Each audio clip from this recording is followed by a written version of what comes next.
Jawaartii isaati warra nu ajjeesuuf qophaa'e dhiisnee waliin jiraachaa jirra.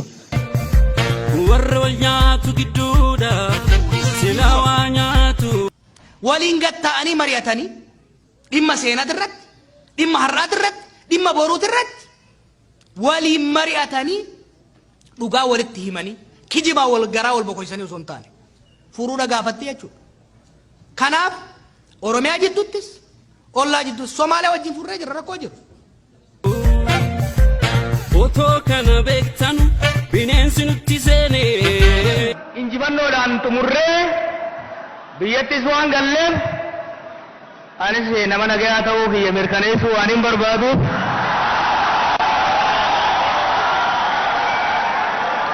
Paantii kiyya kana akka mallattoo nagayaa obbolummaa fi oromummaatitti pirezidantii keenyatti dabarsee kan nun barbaada.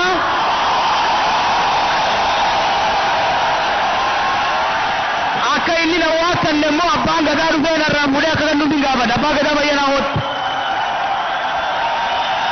Hundi keenya iyyuu morminee namoonni kana raawwatan seeraan gaafatamuu danda'utu irratti jiraataa amantaa cimaa qabna kanarratti nullee. Waan namni baruu qabu itti obboleessa keenya balleessuu barbaanne hidhuu barbaanne biyya kanattuun affeeru. Inumaa ka isa mitiiti isa kaan isa hidhamaa ture iyyuu gadhiisaa turre waan ta'eef. Nagaya nuuf uummanni Amaaraa nagaa waliin qabnu waliin jiran hoggansa isaanii wajjin wal mormii ayidiyoolojii garaagaraa qabna. Ayidiyoolojii wal nu lolchiisu miti garuu kakawwee walitti nu baasuu qabu miti. Garaagarummaa qabnu kana fakkeessanii diddibanii irra dabruuf yaaluudha.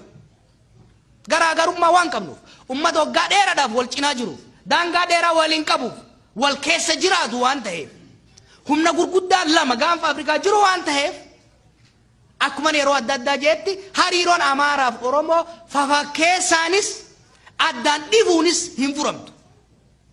Waliin gatta'anii Dogongorri uumamee jira dhageen jira isa ammas hin kaasu. Uummata Amaaraaf Oromoo jettuttis nageenyi akka dhufu yoo ka barbaadamu taate Itoophiyaa durii deebisuudhaan hin taatu jechuudha. Itoophiyaa boruun hundaaf taatu jaaruu qofaan. Garuu lubbuun qabsaa'aa kanaa nama yartuu akkatti akkan dabarre jecha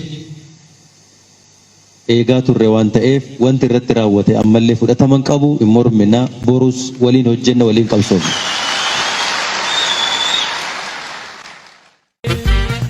sababa keessan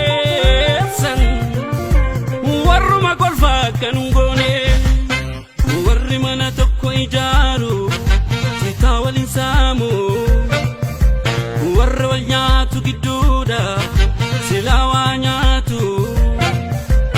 Otoo kana beektanu bineensi nutti seenee sababa keessan warruma golfaa kan goone.